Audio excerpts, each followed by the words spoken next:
Hey there, everybody. This is Eric from Outer Limitless. And it's Carlos from Daily Carry Solutions. We're here in Atlanta today to cover Blade 2019. Now there is a lot of material to cover between June 7th and June 9th. These 3 days have a lot coming, so stay tuned. You're gonna like it. It'd be a good opportunity if you want something different. That had cotter pins locking it. I'm gonna get you something nobody's seen yet that's brand new. Let me talk to Dan so we don't ambush him here. So, Battle Horse Knives. Dan is our founder. Him and his daughter Alicia started Battle Horse Knives. Dan retired and couldn't stay retired, so he started making some crazy cool stuff. So I'm gonna hang out for you just for a second. I'm gonna go talk to him and see if he can do an interview for you and let you see what he's doing. I'll introduce you to him and let him show you some of this stuff. But this is brand new. This has never been out to shows yet. Yeah, that's cool. This to me is taking you back to some of the roots. I mean, this is really getting to be the authentic Cane knife or corn knife he's got there, and all repurposed, rejuvenated. You know, you look at that. That's an old broken. It's just an old broken knife that's been made back into something useful. serviceable tool. Where you have your thought and where you have. And it looks cool. Doing great, thank you, I appreciate it. Yeah. So yeah, I was just curious. I mean, I asked right up front, you have anything that's unique and interesting that isn't really your typical product, something that people may not really expect out of Battle Horse? I'm unique and I'm different and I'm not normal. I don't do normal. Limited edition, 1 of 1. So if anybody knows me at all, you know that I don't do normal. There's nothing that I can look at in this world where I don't come up with a new way to do it or something that is totally different that people have never done before. So for me to take something that you do every day, like you're going to eat a can of string beans every day or something, but what can you do with that can besides put it in the fire and burn all the stuff off in it, drink your beer, put the two of them together, make a koozie out of it, don't forget your tab. And then when I sell these, what I'm going to do is buy more string beans to help feed the family, and then I'm going to get another 6-pack of beer, and I'm going to be moving on and do it again. So yeah, weird, right? But then I started into manipulating rawhide. Now, people have been working with rawhide forever, but for me, the first time I got to play with it, it was very difficult to work with and didn't want to do what I wanted it to do. So I started learning how to manipulate it. And as far as I know, I'm the first one in the world that has ever tried to manipulate faces and different things out of the rawhide. And everybody that's here today has said that they don't think they've ever seen any of this stuff before either. So all I'm asking is when you copy my stuff, make sure you give me a little shout out that, hey, I got this idea from Dan in DC9 Art. So if you guys want to share any of these images and things like that, get the word out that you saw it here first and this is where it came from. They're all just bits and pieces of things that we've learned from other people in the world.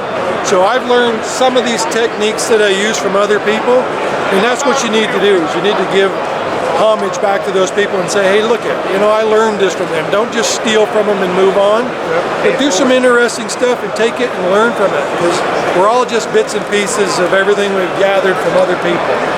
And once you realize that, a lot of that hate in the world goes away, and let me tell you, it'll be a better place. So my channel name is Outer Limitless, and one of the things that I really wanted to do as I continue to grow further and further, I never wanted to stop learning. That's why my channel is Outer Limitless. I didn't want to have outer limits. I wanted to always search, and I always wanted to get further and further and learn more things. But now I'm a father, and you know, I've gone through life with great people who are mentors, and my employers and my parents and all these people who have been influences. It's my responsibility now to help pass that along. So as you're saying, you've taken all these things that, you know, different tribes throughout history of time or different cultures have taken, and you've incorporated some of those, but turned them into your own rendition, your own take. Yes. And that's what I'm trying to do too, is provide these things for my family. I'm trying to grow. do my part and bring the world together. There's too much separation, too much independence. Oh, I did this, I did that. You didn't do nothing without some help from somebody. That's right. You just don't want to give them credit for it. So give people the credit and create things, and when you move on, you just give a part of yourself to somebody else. I created battle horse knives with my daughter Alicia, but then I turn it over to them, and they're going to do great things with it because they now have something they can work with. I'm older now, so I just want to get back to my roots, which is I want to do what I want to do. If I want to create something weird or do something, I want to explore that, and I want to do that. And that's what people don't do enough of. You need to explore those things. Answer some of the questions that you have burning inside. You want to be able to answer.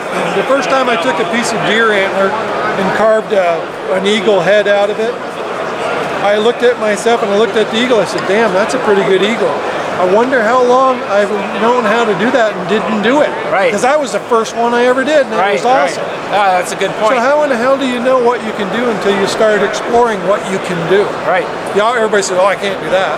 You never will with that attitude. Yeah. You have to have I can do anything attitude. Everybody says, hey, how are you? That's an interesting way of putting it. Just this side of perfect. It's just the first time I've done it, but how long could I have done it before this? How long has that been inside of me? That's an interesting way to look at it. How long has that taken to come out? Right. It's always been there. It's always been, right. That's an interesting way of looking at it. I didn't know until I started playing with stuff. Yeah, it's in there. But when I started playing with things and started realizing that I have control over what this looks like, when you can take a hammer and you can make it look like that. Right behind you. It's a hammer, but when you make it look like that, now it's personal. Right. That's a pretty damn nice And I've hammer. never seen anybody do something to that level.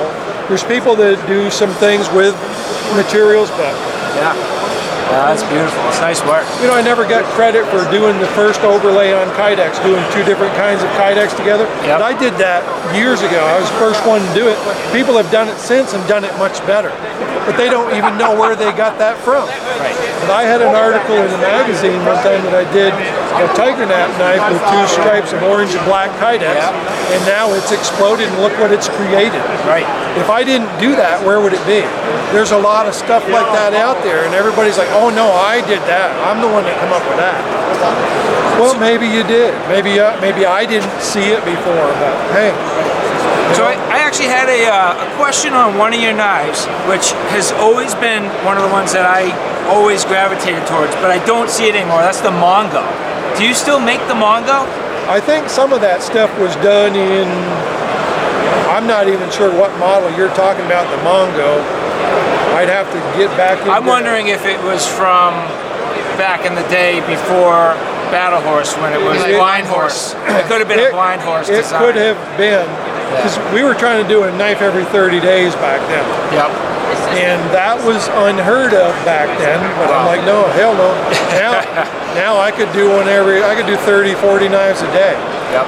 I developed a system for how I can design, and I can design, and this is, you're gonna laugh at this one, but I could probably design 3,000, 4,000 knives in 30 seconds because of the system I developed to how I apply what I do. If I change one element to my design, I can multiply that through my system and come up with 10,000 new knives. Right. Just by adding one feature. Yep. Yep. And it applies to everything I can do. Yep. I was going to write a book on it, but I was like, what the hell? It's just people who steal it. People who steal it again, right? Yeah.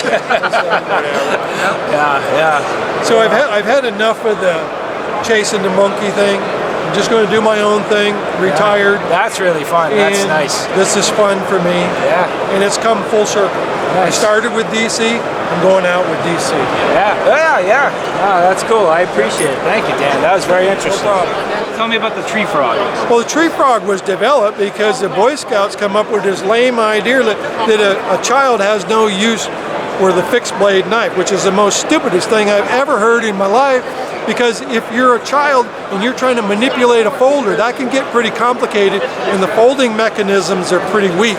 And they will break or they will malfunction, and they'll fold up on the kid's fingers. And I've seen it hundreds of times. I agree. Yet these fools that think they know everything are going to restrict the fixed blade from the kid instead of teaching them how to use it and use it proper. Right. Instead of using education, we're going to try to go around about way to get there. So the tree frog was invented to fold out, and then it had two solid pins that you run through it so that it cannot fold up. It is now a fixed blade. You can baton with it, you can do all the chores you need to do that would be a fixed blade, but yet when you pull the pins, you can fold it up, and then you can put the pin back in it, and then you can lock it so it's locked, closed. It will not open until you pull the pin.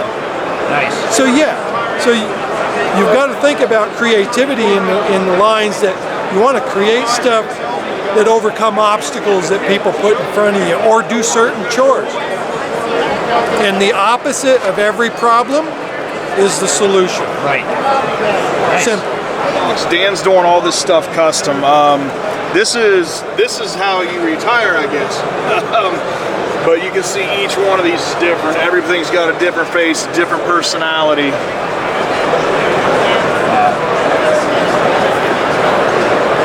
You look at everything's different. The eyebrows, there's tattoos in them. Wow. Is that leather work? Rawhide. Wow. Yeah, that's all leather. Look at that. It's got like a bull ring in the nose. That's wild. Well, that's what we should go with her oil stuff. Plant things that she does. She's interested. So yeah, I wanted to do something like that. The colors, the texture, I want to say.